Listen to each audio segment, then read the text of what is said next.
এবার আমরা টপিক 4 নিয়ে আলোচনা করব।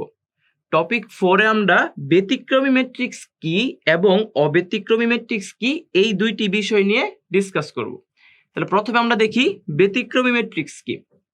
যেই বর্গ ম্যাট্রিক্সের নির্ণায়কের মান হবে 0 তাকে আমরা বলবো ব্যতিক্রমী ম্যাট্রিক্স। অর্থাৎ কোন একটি ম্যাট্রিক্স দেয়া থাকবে, যদি ওই ম্যাট্রিক্সের আমরা যদি নির্ণায়কের মান বের করি এবং নির্ণায়কের মান যদি হয় 0, তখন আমরা বলবো যে ওই ম্যাট্রিক্সটি হচ্ছে একটি ব্যতিক্রমী ম্যাট্রিক্স। আমরা যদি একটি এক্সাম্পল খেয়াল করে দেখি, এখানে একটি ম্যাট্রিক্স দেয়া আছে যার উপাদানগুলো হচ্ছে 2, -3, 4 এবং -6। তাহলে আমরা যদি এই ম্যাট্রিক্সের নির্ণায়ক বের করি, তাহলে এখান থেকে আমরা লিখতে পারি 2, -3, দেন 4, -6। তাহলে নির্ণায়কের মান কত আসবে? আমরা যদি 2 এবং -6 গুণ করে দেই তাহলে আসবে -12, এবং 4 এবং -3 যদি গুণ করে দেই তাহলে আসবে কত? -12। তাহলে এখান থেকে বিয়োগ করে দিলে আসবে +12, দ্যাট মিনস -12 + 12 কত আসবে? 0 আসবে। যেহেতু এখানে এ ম্যাট্রিক্সের নির্ণায়কের মান 0 আসলো, সো আমরা বলবো এই এ ম্যাট্রিক্সটি একটি ব্যতিক্রমী ম্যাট্রিক্স। তাহলে এমসিকিউতে বা যে কোনো জায়গাতে যদি আমাদের দেয়া থাকে যে নিচের কোনটি ব্যতিক্রমী ম্যাট্রিক্স, আমরা হচ্ছে প্রতিটি ম্যাট্রিক্সের নির্ণায়কের মান বের করব। যেই ম্যাট্রিক্সের নির্ণায়কের মান হবে 0, সেই ম্যাট্রিক্সটি হবে কি? একটি ব্যতিক্রমী ম্যাট্রিক্স। এবার আমরা যদি অব্যতিক্রমী ম্যাট্রিক্স কি সেই জিনিসটি দেখি। সিম্পল হিসাব, অব্যতিক্রমী ম্যাট্রিক্স হবে যে ম্যাট্রিক্সের নির্ণায়কের মান অশূন্য, অর্থাৎ 0 নয়, সেই সকল ম্যাট্রিক্সকে আমরা বলবো অব্যতিক্রমী ম্যাট্রিক্স। যদি আমরা একটা এক্সাম্পল খেয়াল করে দেখি, এখানে বি একটি ম্যাট্রিক্স দেয়া আছে যার উপাদানগুলো হচ্ছে 1, 2, 3 এবং 4। এবার আমরা যদি এই বি ম্যাট্রিক্সের নির্ণায়কের মান বের করি, তাহলে নির্ণায়কের মান এখান থেকে আমরা লিখতে পারি 1, 2, 3 এবং 4। তাহলে এর ভ্যালু কত আসবে? এর ভ্যালু আসবে এখানে 4 - 6, দ্যাট মিনস -2, এবং -2 কিন্তু নট ইজ ইকুয়ালস টু 0। তার মানে এখানে বি ম্যাট্রিক্সের নির্ণায়কের মান কিন্তু 0 নয়। তাহলে আমরা এই বি ম্যাট্রিক্সকে বলতে পারবো একটি অব্যতিক্রমী ম্যাট্রিক্স। তাহলে এখান থেকে আমরা কি জানলাম? ব্যতিক্রমী ম্যাট্রিক্স হচ্ছে যে ম্যাট্রিক্সের নির্ণায়কের মান 0, এবং অব্যতিক্রমী ম্যাট্রিক্স হচ্ছে যে ম্যাট্রিক্সের নির্ণায়কের মান 0 নয়। এবার আমরা হচ্ছে ব্যতিক্রমী এবং অব্যতিক্রমী ম্যাট্রিক্স রিলেটেড কিছু ম্যাথ প্রবলেম দেখব। এখানে বলা আছে যে p-2, 3, 4 এবং 5 এই হচ্ছে একটি ম্যাট্রিক্স, এবং এই ম্যাট্রিক্সটি যদি ব্যতিক্রমী হয় তাহলে এখানে p এর মান কত? তার মানে p এর মান কত হলে এই ম্যাট্রিক্সের নির্ণায়কের মান 0 হবে, আমাদের ওই জিনিসটি কি করতে হবে? বের করতে হবে। তাহলে এখান থেকে আমরা জিনিস লিখতে পারি, সেটা হচ্ছে p-2, দেন 3, এখানে হবে 4, 5। এর নির্ণায়কের মান কত হবে? 0 হবে, কারণ এখানে কি বলা আছে যে ম্যাট্রিক্সটি হচ্ছে কি? একটি ব্যতিক্রমী ম্যাট্রিক্স। দ্যাট মিনস এই ম্যাট্রিক্সের নির্ণায়কের মান হবে কত? 0।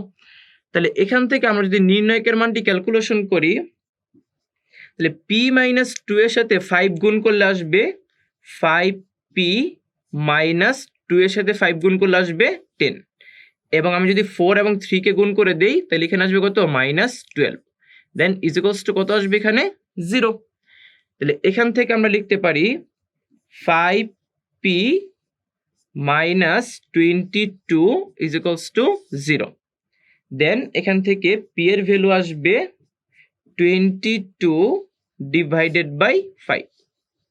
অর্থাৎ যদি p এর ভ্যালু 22 ডিভাইডেড বাই 5 আসে, তখন এই ম্যাট্রিক্সের নির্ণায়কের মান হবে 0, এবং তখন আমরা বলতে পারবো যে এই ম্যাট্রিক্সটি হচ্ছে কি? একটি ব্যতিক্রমী ম্যাট্রিক্স। এবার আমরা যদি আরেকটি এক্সাম্পল দেখি, এক্সাম্পল 2-তে বলা আছে আলফা + 4, দেন 8, নিচে হবে 2 এবং আলফা -2। যদি এই ম্যাট্রিক্সটি একটি ব্যতিক্রমী ম্যাট্রিক্স হয় তাহলে আলফার ভ্যালু কত হবে? তাহলে ঠিক আগের মতো আমরা কি লিখব? যেহেতু এই ম্যাট্রিক্সটা একটি ব্যতিক্রমী ম্যাট্রিক্স, সো এই ম্যাট্রিক্সের নির্ণায়কের মান হবে কত? 0। তাহলে আমরা লিখতে পারি আলফা + 4, দেন এখানে হবে 8, এখানে হবে 2 এবং আলফা -2, অর্থাৎ এর নির্ণায়কের মান হবে কত? এখানে 0।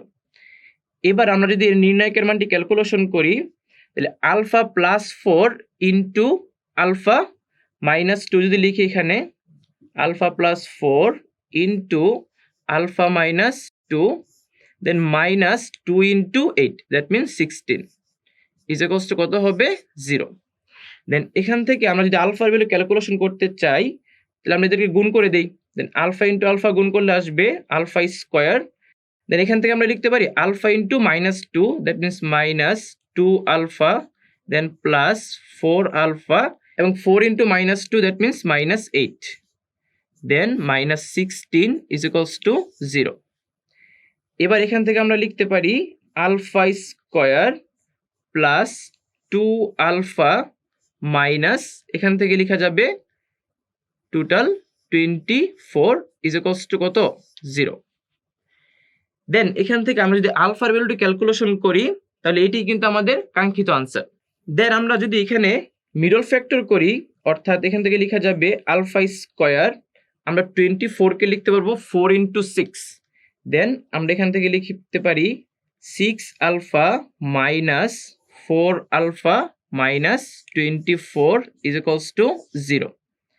এখান থেকে আমরা যদি আলফা কমন নেই, তাহলে লেখা যাবে আলফা ইন্টু, এখান থেকে আলফা কমন নিলে আসবে আলফা প্লাস এখান থেকে আসবে 6, দেন এই টোটাল ভ্যালু থেকে আমরা যদি মাইনাস 4 কমন নেই, তাহলে আমরা লিখতে পারি এখান থেকে আলফা প্লাস 6,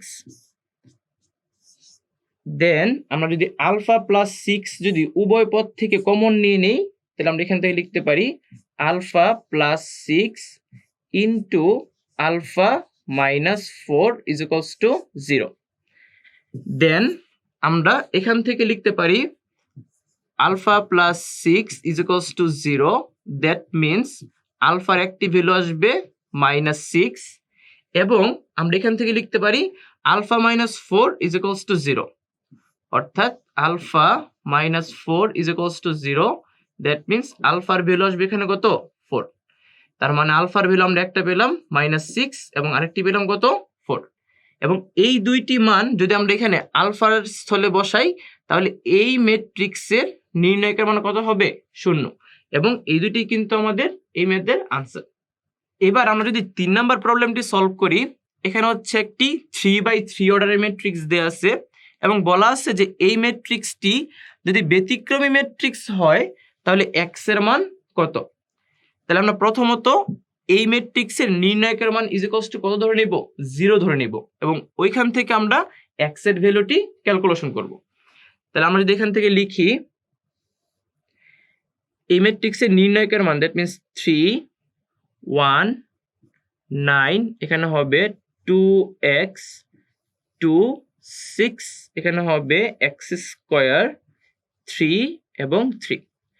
দেন এই ম্যাট্রিক্সের নির্ণায়কের মান এখানে কত হবে 0, কারণ আমাদের এখানে দেয়া আছে যে ম্যাট্রিক্সটি হচ্ছে কি একটি ব্যতিক্রমী ম্যাট্রিক্স। এবার এই ইকুয়েশন থেকে আমাদের x এর ভ্যালু ক্যালকুলেশন করতে হবে। তাহলে খেয়াল করে দেখি, আমরা যদি এই ম্যাট্রিক্সের নির্ণায়কের মান বের করি, তাহলে নির্ণায়কের মান বের করার জন্য আমরা হচ্ছে প্রথম সারি বরাবর আমরা বিস্তার করে দিব।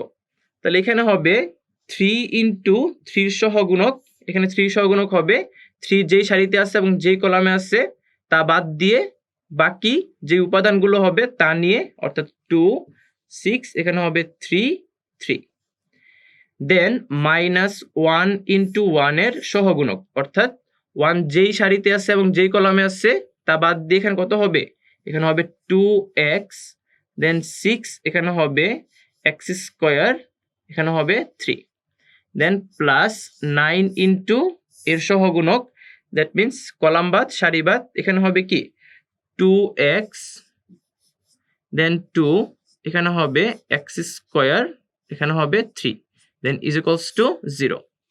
এবার আমরা যদি এখানে ক্যালকুলেশন করি, তাহলে এখানে লিখতে পারি 3 ইন্টু, এখানে হবে 2 into 3, that means 6, minus 3 into 6 অর্থাৎ 18, মাইনাস 1 ইন্টু, এখানে হবে 6x, এখানে হবে মাইনাস 6x স্কয়ার, দেন প্লাস 9 ইন্টু, এখানে আমরা লিখতে পারি 6x, then minus 2 into x square অর্থাৎ 2x স্কোয়ার। এবার আমরা এই লাইন থেকে কি লিখতে পারি খেয়াল করে দেখি, এখানে হচ্ছে 6 মাইনাস 18 দ্যাট মিনস মাইনাস 12। তাহলে মাইনাস 12 এর সাথে 3 গুণ করলে এখানে কত লেখা যাবে? মাইনাস 36। দেন এখানে আমরা লিখতে পারি minus 6x plus 6x square অর্থাৎ মাইনাস 6x দেন মাইনাস হচ্ছে প্লাস 6x স্কোয়ার। দেন এখান থেকে আমরা লিখতে পারি plus 9 into 6 that means 54x then minus 18x square is equals to 0। এবার একে আমরা একটু সিম্পলিফাই করব। তাহলে সিম্পলিফাই করার জন্য খেয়াল করে দেখি, এখানে হচ্ছে 6x square minus 18x square. তাহলে এখান থেকে আমরা লিখতে পারি যদি আমরা 18x স্কোয়ার থেকে 6x স্কোয়ার বাদ দিয়ে দেই তাহলে এখানে থাকবে মাইনাস 12x স্কোয়ার। দেন এখানে আছে টোটাল মাইনাস 6x এবং এখানে আছে কি 54x। তাহলে 54 থেকে 6 বিয়োগ করে দিলে আসবে মাইনাস 48x। দেন এখানে হবে কত? Minus 36 is equals to 0। খেয়াল করে দেখি এখানে হচ্ছে প্লাস 54। সো প্লাস 54 থেকে আমরা যদি 6x বিয়োগ করে দিই তাহলে এখানে হবে কত? Plus 48x। এবার আমরা হচ্ছে এই টোটাল ইকুয়েশনকে যদি মাইনাস 12 দ্বারা ভাগ করে দেই তাহলে এখান থেকে আমরা লিখতে পারি, যদি আমরা প্রথমে মাইনাস 12 দ্বারা ভাগ করে দেই তাহলে এখানে লিখতে পারবো এক্স স্কোয়ার। দেন 48x কে যদি আমরা মাইনাস 12 দ্বারা ভাগ করি তাহলে এখানে লেখা যাবে মাইনাস 4x এবং মাইনাস 36 কে যদি আমরা মাইনাস 12 দ্বারা ভাগ করি তাহলে এখানে আসবে প্লাস 3 ইজ ইকুয়ালস টু 0। এবার আমাদের কিন্তু একটি সহজ ফরম্যাট এখানে দাঁড়িয়ে গেল। এবার এখান থেকে আমরা খুব সহজে কি করতে পারবো? এক্স এর ভ্যালু ক্যালকুলেশন করতে পারবো। তাহলে এখানে আমরা যদি মিডল ফ্যাক্টর করি তাহলে এখানে লেখা যাবে x square minus 3x minus x plus 3 is equals to 0। দেন এখান থেকে আমরা যদি এক্স কমন নেই তাহলে এক্স কমন নিলে এখান থেকে লেখা যাবে এক্স মাইনাস 3 এবং এখান থেকে আমরা যদি মাইনাস 1 কে কমন নেই তাহলে এখানে লেখা যাবে x minus 3 then is equals to 0। তাহলে এবার আমরা যদি উভয় পদ থেকে এক্স মাইনাস 3 কমন নেই তাহলে বাকি থাকলো কি? এখানে থাকবে এক্স, এখানে হবে কি মাইনাস 1। তাহলে আমরা এখানে লিখতে পারবো minus 1 then is equals to 0। তাহলে আমরা x minus 3 is equals to 0 লিখতে পারি এবং x minus 1 is equals to কি লিখতে পারবো? 0 লিখতে পারবো। দেন এখান থেকে আমরা এক্স এর ভ্যালু ক্যালকুলেশন করলে আসবে, একটি আসবে 3 এবং অপরটি আসবে কত? 1। অর্থাৎ এক্স এর ভ্যালু যদি আমরা এই নির্ণয়কের মধ্যে 3 বসাই অথবা এক্স এর ভ্যালু যদি আমরা এই নির্ণয়কের মধ্যে 1 বসাই তাহলে উভয় ক্ষেত্রেই কি এই নির্ণয়কে আমার কত আসবে? 0 আসবে। দ্যাট মিনস এই ম্যাট্রিক্সটা হবে কি একটি ব্যতিক্রমী ম্যাট্রিক্স। তাহলে আমাদের আনসার কি দাঁড়ালো? আমাদের আনসার দাঁড়ালো 3, 1।